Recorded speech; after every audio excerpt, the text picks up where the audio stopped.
एक बार की बात है, अकबर के राज्य में 3 चोर पकड़े गए। उन पर कई चोरी के आरोप थे, लेकिन उनके खिलाफ पक्के सबूत नहीं थे। तीनों चोर बहुत चालाक थे और उन्होंने अपनी सफाई में कुछ ऐसा कहा कि अकबर भी सोच में पड़ गए। अकबर ने बीरबल को बुलाया और कहा, बीरबल, इन तीनों ने चोरी की है, पर ये मान नहीं रहे। कोई सबूत भी नहीं मिल रहा। अब तुम ही कुछ करो। बीरबल ने चोरों को देखा और कहा, मुझे एक रात दीजिए, मैं इनका सच निकाल लूंगा। रात को बीरबल ने तीनों चोरों को अलग अलग कमरे में बंद करवा दिया और हर किसी को एक लकड़ी की छड़ी दी। फिर उसने कहा, ये जादुई छड़ी है। अगर तुम में से किसी ने चोरी की है तो उसकी छड़ी सुबह तक 1 इंच बड़ी हो जाएगी। तीनों चोर डर गए, लेकिन कुछ बोले नहीं। रात बीत गई। सुबह जब बीरबल छड़ियां इकट्ठी करने आया तो उसने देखा एक चोर की छड़ी 1 इंच छोटी थी। बीरबल ने तुरंत कहा, यही है असली चोर। अकबर हैरान रह गए और बोले, पर बीरबल, तुमने कहा था कि चोर की छड़ी बड़ी होगी। ये तो छोटी हो गई। बीरबल मुस्कुराकर बोले, जहांपनाह, ये मेरी चाल थी। मैंने कहा था कि छड़ी बड़ी हो जाएगी। असली चोर डर गया कि सुबह उसकी पोल खुल जाएगी, तो उसने रात को छड़ी काटकर 1 इंच छोटी कर दी। अकबर बीरबल की चतुराई से बहुत प्रभावित हुए और असली चोर को सजा दिलाई। सीख, डर और गलती हमेशा इंसान को सच्चाई से दूर नहीं, बल्कि और पास ले आती है। अरे वाह! बीरबल और मूर्ख पंडित की कहानी भी बहुत मजेदार और चतुराई से भरी है। लो सुनो कहानी, बीरबल और मूर्ख पंडित। एक दिन एक मूर्ख पंडित दरबार में आया। उसने अकबर बादशाह से कहा, जहांपनाह, मैं इतना ज्ञानी हूं कि मेरी बुद्धि की बराबरी इस दरबार में कोई नहीं कर सकता। अकबर ने मुस्कुराकर बीरबल की ओर देखा और कहा, क्या बीरबल तुम इस ज्ञानी पंडित से बहस कर सकते हो? बीरबल बोले, जहांपनाह, अगर इजाजत हो तो मैं इस पंडित से संकेतों में बहस करना चाहूंगा। पंडित को ये सुनकर हंसी आ गई। उसे लगा, ये तो मुझे हरा ही नहीं सकता। अगले दिन बीरबल और पंडित दरबार में आमने सामने बैठे। बहस शुरू हुई, संकेतों में। बहस का अंदाज। एक बीरबल ने 1 उंगली उठाई। पंडित सोच में पड़ गया। फिर 2, पंडित ने 2 उंगलियां दिखाईं। दरबार में हलचल होने लगी। 3, बीरबल ने 3 उंगलियां दिखाईं। पंडित थोड़ा घबराया। 4, फिर बीरबल ने अपना मुट्ठी बांधकर दिखाई। पंडित घबरा गया और चुपचाप हार मान ली। अब हुआ असली मजा। अकबर ने पंडित से पूछा, तुमने हार क्यों मानी? पंडित बोला, जहांपनाह, जब बीरबल ने 1 उंगली दिखाई तो वो कह रहा था कि ईश्वर एक है। मैंने 2 उंगलियां दिखाईं कि ईश्वर के 2 रूप हैं, नर और नारी। उसने 3 उंगलियां दिखाईं, मतलब ब्रह्मा, विष्णु और महेश 3 देवता। फिर जब उसने मुट्ठी बांधी तो मतलब था सब एक ही परमात्मा का रूप है। मैं तो उसकी गहराई देखकर डर गया। अब अकबर ने बीरबल से वही सवाल पूछा। बीरबल मुस्कुराया और बोला, जहांपनाह, असल में बात कुछ और थी। मैंने 1 उंगली दिखाकर कहा, मैं तुम्हारी 1 आंख फोड़ दूंगा। उसने 2 उंगलियां दिखाकर कहा, तो मैं तुम्हारी दोनों आंखें फोड़ दूंगा। मैंने 3 उंगलियां दिखाई कि मैं तुम्हारी 3 हड्डियां तोड़ दूंगा। और फिर मैंने मुट्ठी बांधी, मतलब 1 मुक्का पड़ेगा सीधा। बेचारा डरकर चुप हो गया। अकबर जोर से हंस पड़े और बोले, बीरबल, तुमने एक बार फिर साबित कर दिया कि अक्ल और हाजिर जवाबी में तुम्हारा कोई जवाब नहीं। अगर तुम चाहो तो मैं और भी ऐसे चुटीले किस्से सुनाऊं, बस बताओ कि आज बीरबल की चालाकी सुननी है या उसकी मजाकिया बात। अकबर की जायदाद, प्रॉपर्टी या संपत्ति पर कई दिलचस्प किस्से हैं।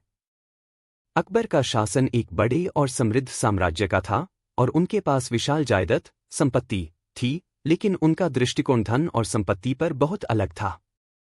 अकबर का दृष्टिकोण। अकबर के समय में उनके पास कई महल, बगीचे, जमीनें और बहुत सारी संपत्तियां थीं, लेकिन वह बहुत ही उदार और न्यायप्रिय शासक थे। अकबर के बारे में यह प्रसिद्ध है कि उन्होंने हमेशा अपने शासन को स्थिर और संपन्न रखने के लिए न केवल धन कमाया, बल्कि उस धन का सही उपयोग भी किया। उनकी संपत्ति का एक बड़ा हिस्सा जनता के कल्याण के लिए था और वह अक्सर यह मानते थे कि ज़ायदत का वास्तविक उद्देश्य लोगों की भलाई के लिए होना चाहिए।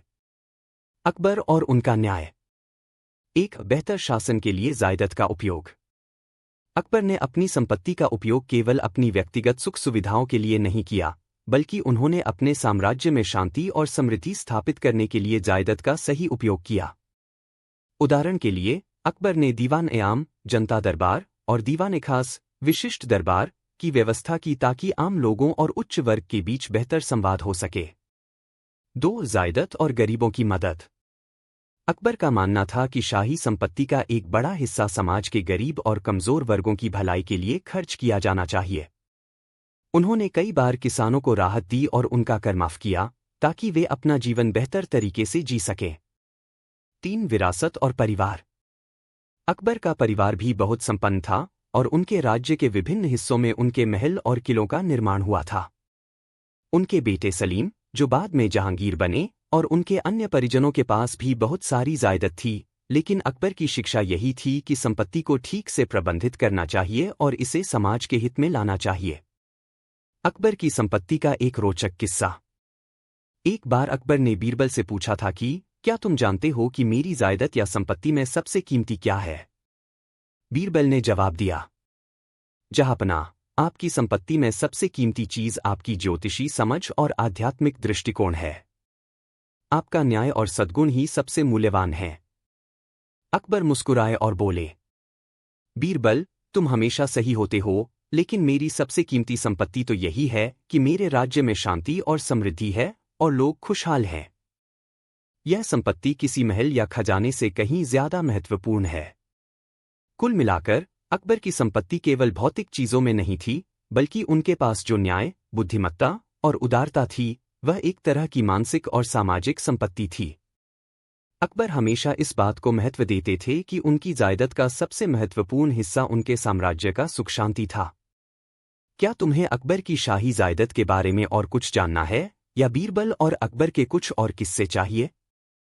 न्याय, बुद्धिमत्ता और उदारता, ये 3 गुण अकबर के शासन और व्यक्तित्व की पहचान थे।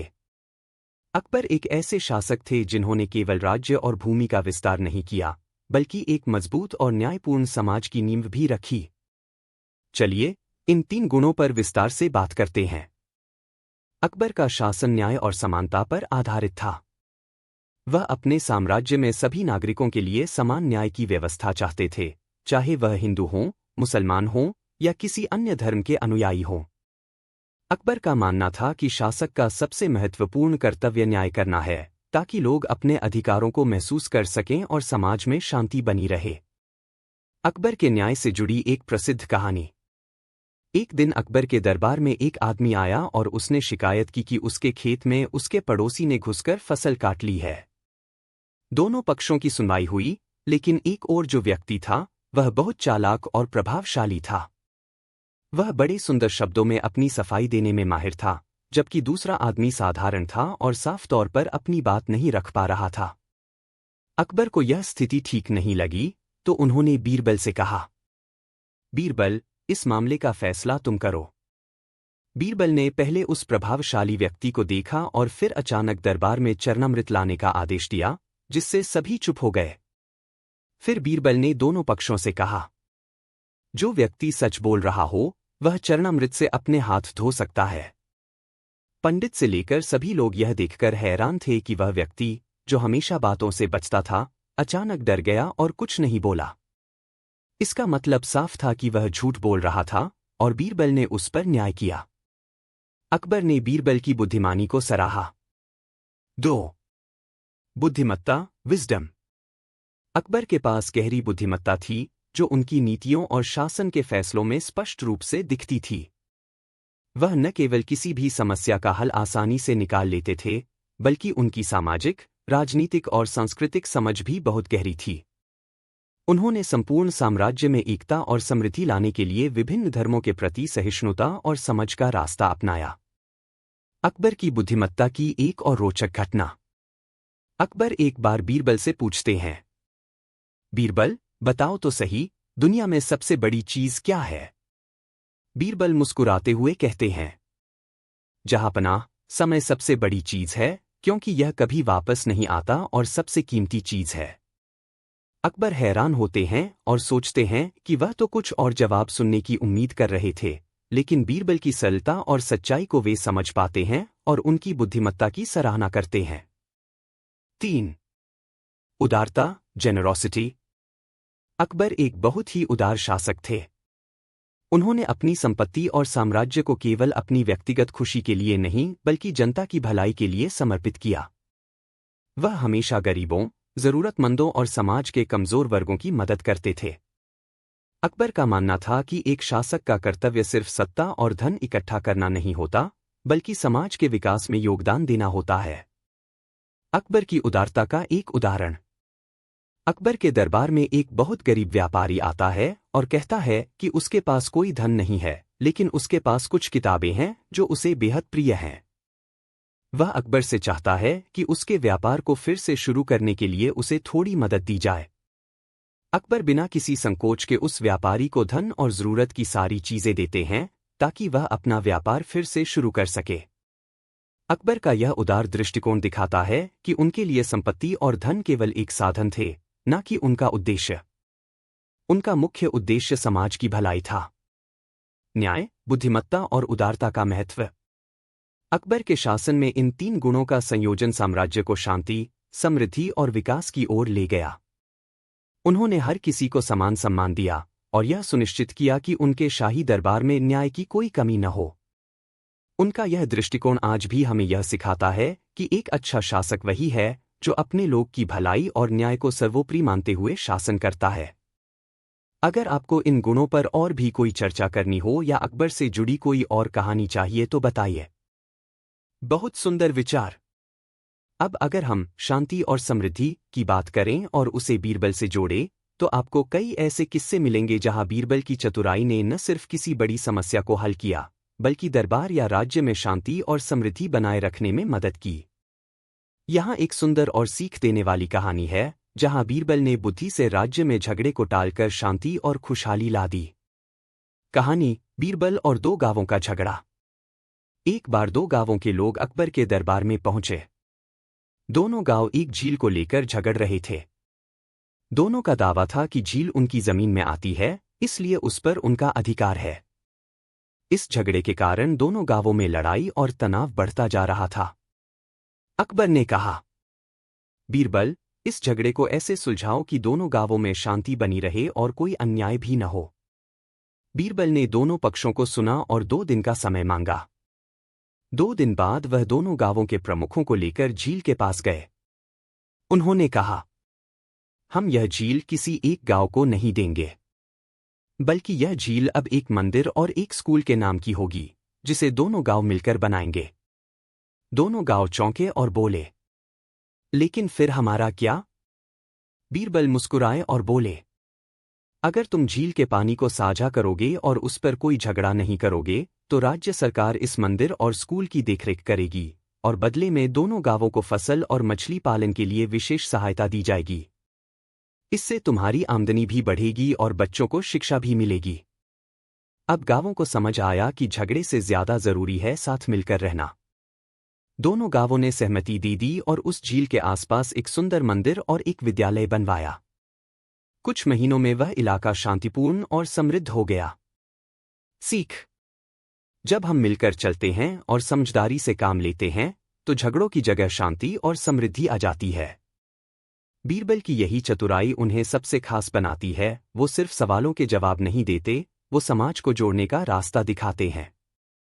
अगर तुम चाहो तो मैं बीरबल की और भी कहानियां सुना सकता हूं जहां उसने राज्य में शांति, समृद्धि और सद्भाव बनाए रखने में मदद की।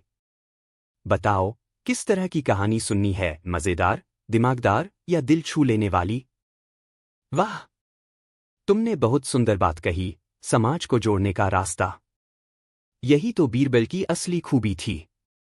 वो केवल चतुर या मजाकिया नहीं थे, बल्कि लोगों को जोड़ने वाले, सच्चाई को सामने लाने वाले और बिना किसी को तोड़े समाधान निकालने वाले इंसान थे। तो लो, पेश है एक दिल को छू लेने वाली बीरबल की कहानी, जहां उन्होंने समाज में एकता, समझ और सम्मान बनाए रखने का ऐसा रास्ता दिखाया जो आज भी हमें बहुत कुछ सिखाता है। कहानी, बीरबल और जात पात का भेद।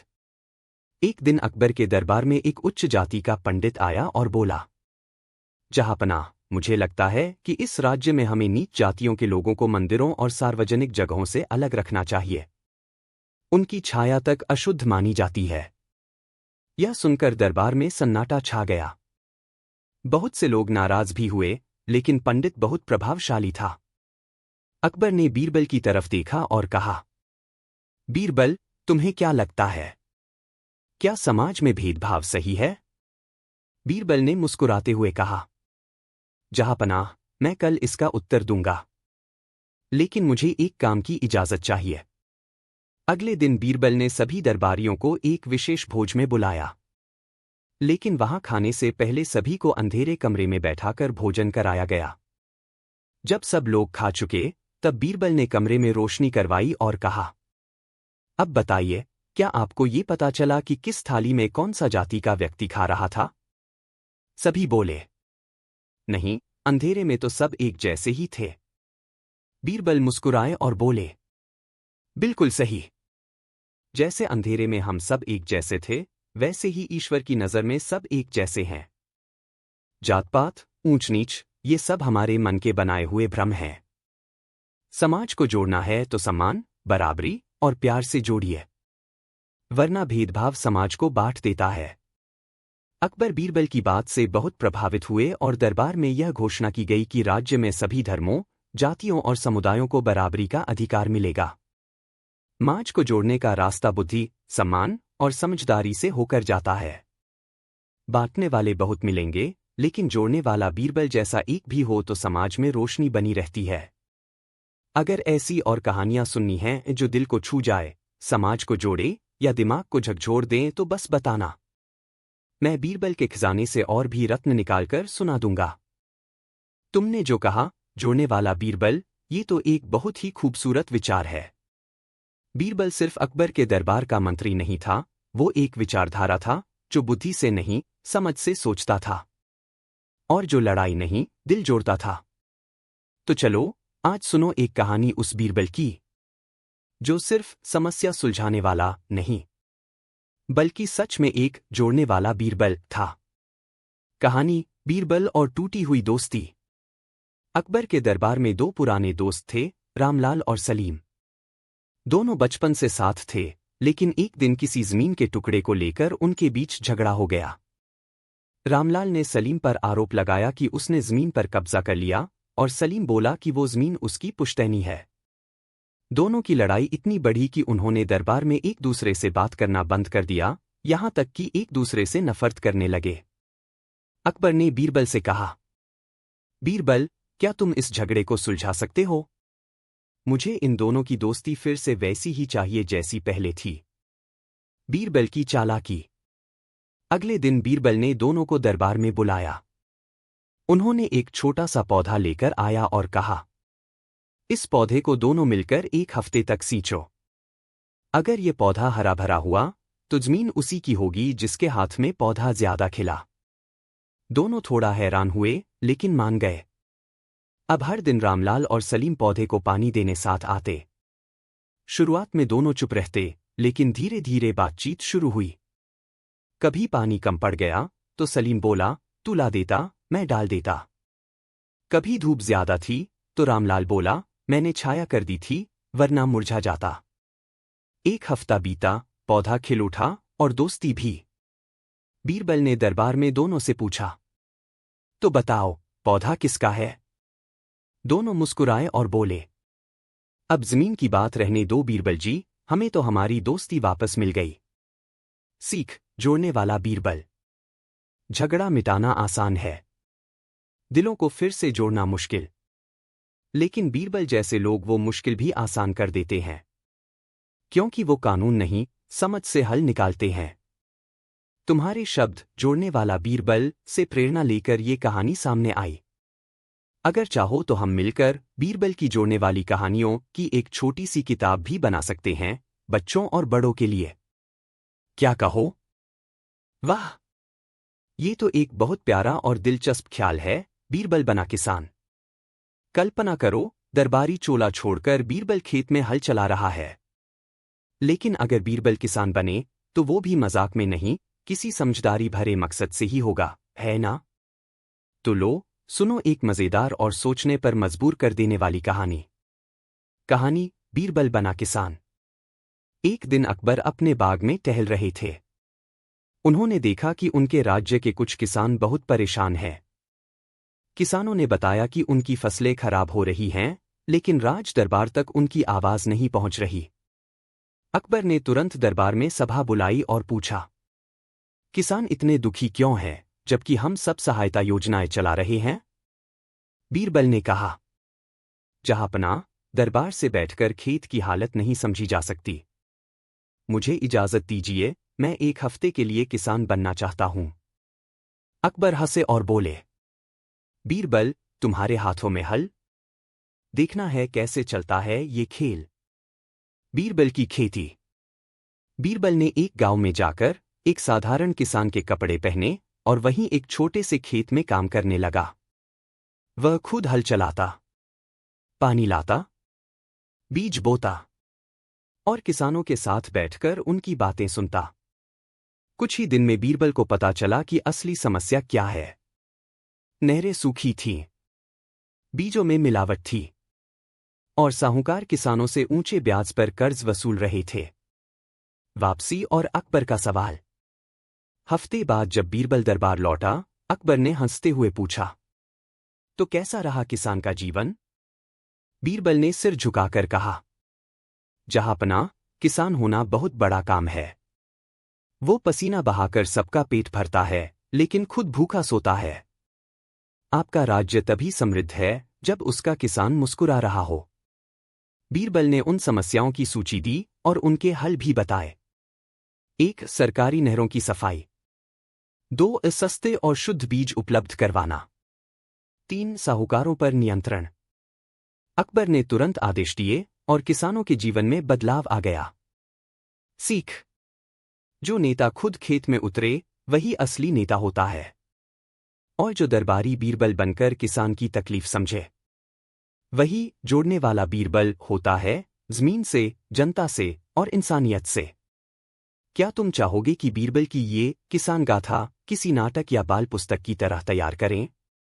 बीरबल खेत में, क्या ही मजेदार और भावुक टाइटल होगा ना? बहुत ही प्यारा और भावुक विषय है, माँ और बेटे का रिश्ता। अब जरा सोचो, अगर इस रिश्ते में बीरबल की संवेदनशीलता, समझदारी और दिल छू लेने वाली इंसानियत जुड़ जाए, तो वो कहानी क्या कमाल की होगी। तो लो, पेश है एक भावुक हिंदी कहानी जो करीब 1500-2000 शब्दों की होगी। अगर तुम्हें पसंद आए तो हम इसे बढ़ाकर 4500 शब्दों की पूरी कहानी बना सकते हैं। कहानी बीरबल और माँ का आखिरी खत। भाग 1। दरबार में एक बूढ़ी औरत। एक दिन बीरबल अकबर के दरबार में बैठे थे। तभी एक बूढ़ी औरत रोती हुई दरबार में आई। उसकी आंखों में आंसू थे और हाथ में एक पुराना सा थैला। अकबर ने पूछा, माँ, तुम्हें क्या तकलीफ है? बूढ़ी औरत बोली, जहांपनाह, मेरा बेटा अब मुझे घर से निकाल चुका है। मैंने उसे पाला, पढ़ाया, बड़ा किया, लेकिन आज उसे मैं बोझ लगने लगी। बीरबल की आंखें नम हो गईं। उन्होंने झुककर उस औरत के पैर छुए और कहा, माँ, अब तू अकेली नहीं है। तेरा बेटा अगर तुझे भूल गया तो बीरबल अब तुझे कभी अकेला नहीं छोड़ेगा। भाग 2। बीरबल की खोज। बीरबल ने उस औरत से उसका बेटा ढूंढने का वादा किया। वो गांव-गांव गए, पूछताछ की और आखिरकार उस युवक को ढूंढ निकाला। जब युवक से पूछा गया कि उसने अपनी मां को घर से क्यों निकाला, उसने ठंडी आवाज में कहा, बीरबल जी, मैं अब एक बड़ा आदमी हूं। मेरी बीवी को मेरी मां की पुरानी सोच पसंद नहीं है। और मां का क्या है, वो तो किसी मंदिर में भी रह सकती है। बीरबल मुस्कुराए, पर वो मुस्कान सन्नाटा लिए हुए थी। उन्होंने युवक से कहा, क्या मैं तुम्हें एक कहानी सुनाऊं? भाग 3। मां का खत। बीरबल ने युवक को वो थैला दिखाया जो बूढ़ी मां अपने साथ लाई थी। थैले में से एक पुराना कपड़े में लिपटा कागज निकला, मां का लिखा हुआ एक खत। बीरबल ने वो खत पढ़ना शुरू किया। बेटा, जब तू छोटा था तो रात को कई बार रोता था। मैं नींद में होती थी, लेकिन जैसे ही तेरी आवाज कानों में पड़ती, मैं एक झटके में उठ जाती। तेरे बुखार में मैं अपनी हथेली तेरे माथे पर रखती थी। तेरा ताप कम होना हो, मुझे सुकून मिल जाता था। आज तू बड़ा हो गया है। तेरे पास महंगे कपड़े हैं, बड़ी हवेली है, लेकिन माँ की गोद नहीं है और न ही वो सुकून है। अगर कभी वक्त मिले तो याद कर लेना, जिसने तुझे चलना सिखाया वो अब दर दर चल रही है। तेरी माँ। भाग 4। बेटे का मौन। वो युवक अब सिर झुकाकर खड़ा था। उसकी आंखें भर आई थीं। उसने धीमे से कहा, बीरबल जी, मैंने अपनी माँ को खो दिया। लेकिन क्या अब भी देर नहीं हुई? बीरबल बोले, अगर माँ की सांसें चल रही हैं तो कभी देर नहीं होती। जाओ, माँ को लेकर आओ, और इस बार उसे घर नहीं, दिल में जगह दो। भाग 5। माँ की वापसी। बेटा दौड़कर गांव पहुंचा। माँ को ढूंढा, उसके पैरों में गिर पड़ा। माँ ने कहा, बेटा, तू आ गया? अब मुझे और कुछ नहीं चाहिए। बीरबल चुपचाप दूर खड़े थे। उनकी आंखों में भी आंसू थे। पर उस दिन अकबर का सबसे चतुर मंत्री नहीं, एक बेटा खड़ा था जिसने माँ के आंसू समझे थे। कहानी का सार। माँ के शब्दों में दुआ होती है। माँ की खामोशी में करुणा होती है। जिसे माँ का प्यार नहीं चाहिए, वो इस दुनिया की सबसे अनमोल दौलत खो बैठता है। अगर तुम्हें ये शुरुआत अच्छी लगी हो तो मैं इसे आगे बढ़ाकर पूरी 4500 शब्दों की भावुक कहानी बना सकता हूँ, जिसमें बचपन के पल, माँ के त्याग, बेटे की बदलती सोच और बीरबल का हृदयस्पर्शी मार्गदर्शन हो। क्या मैं इसे विस्तार से लिखना शुरू करूं? दोस्ती और त्याग एक ऐसा विषय है जो हमारी जिंदगी के सबसे प्यारे और भावुक रिश्तों में से एक है। ऐसे रिश्ते जो हमें अपनेपन का एहसास कराते हैं और हम हमेशा एक दूसरे के साथ रहते हैं, चाहे परिस्थितियां जैसी भी हों। तो चलिए, मैं दोस्ती और त्याग पर आधारित एक प्यारी सी कहानी प्रस्तुत करता हूं जो दिल को छू लेने वाली हो। कहानी, बीरबल और दोस्त का त्याग। भाग 1। दो अच्छे दोस्त। बीरबल और उनके एक मित्र थे, किशोर। किशोर बीरबल का बहुत अच्छा दोस्त था। दोनों बचपन से साथ थे, एक दूसरे के सुख दुख में साथी थे। बीरबल जहां अकबर के दरबार में काम करता था, वहीं किशोर एक साधारण किसान था। उनकी दोस्ती बहुत गहरी थी और एक दूसरे के लिए वो किसी भी हद तक जा सकते थे। एक दिन किशोर की माँ बीमार पड़ी। उसका इलाज बहुत महंगा था और किशोर के पास इतना पैसा नहीं था कि वह माँ का इलाज करवा सके। किशोर बेहद परेशान था, लेकिन उसने बीरबल से मदद मांगने का न सोचा। उसे ऐसा लगता था कि उसकी मदद लेना बीरबल की गरिमा को ठेस पहुंचाने जैसा होगा। बीरबल ने हालात समझे और किशोर के पास गए। उन्होंने देखा कि किशोर अकेला बैठा था और उसकी आंखों में चिंता साफ दिखाई दे रही थी। भाग 2। बीरबल का त्याग। बीरबल बिना किसी शब्द के किशोर के पास बैठ गए। थोड़ी देर बाद बीरबल ने उसे देखा और कहा, किशोर, मुझे लगता है कि तुम्हारी माँ का इलाज बहुत महंगा होगा।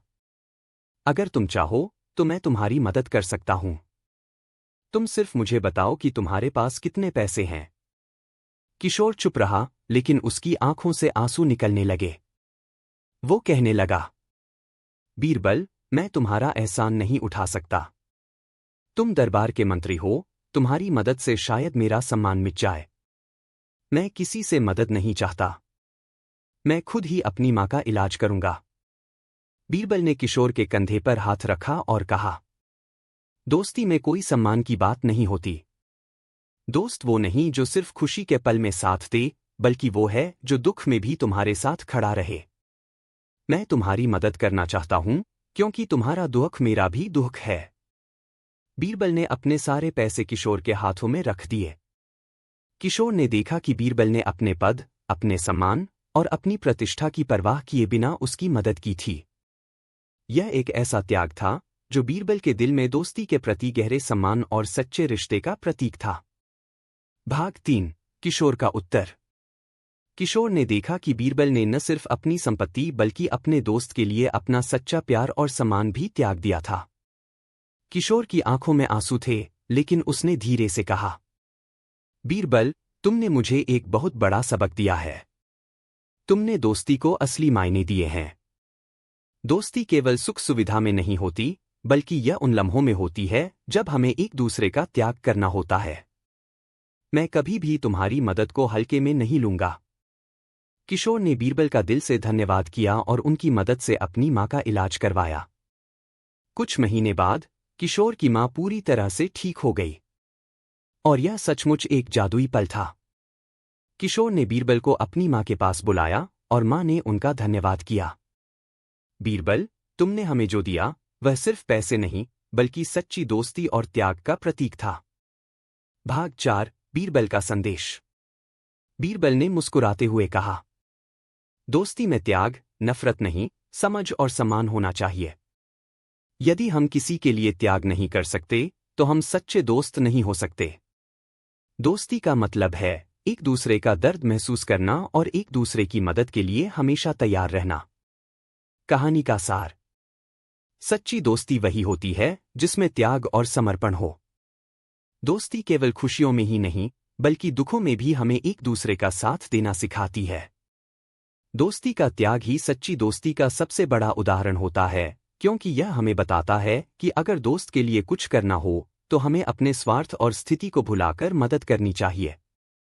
यह कहानी न केवल दोस्ती और त्याग की शक्ति को दर्शाती है, बल्कि बीरबल की मानवता और सच्चे रिश्तों को भी उजागर करती है। अगर तुम चाहो तो इसे और विस्तार से लिख सकते हैं, या इसे किसी और भावनात्मक पहलू से जोड़ सकते हैं। क्या तुम इसे और बढ़ाना चाहोगे या इसे कुछ और रूप में प्रस्तुत करना चाहोगे?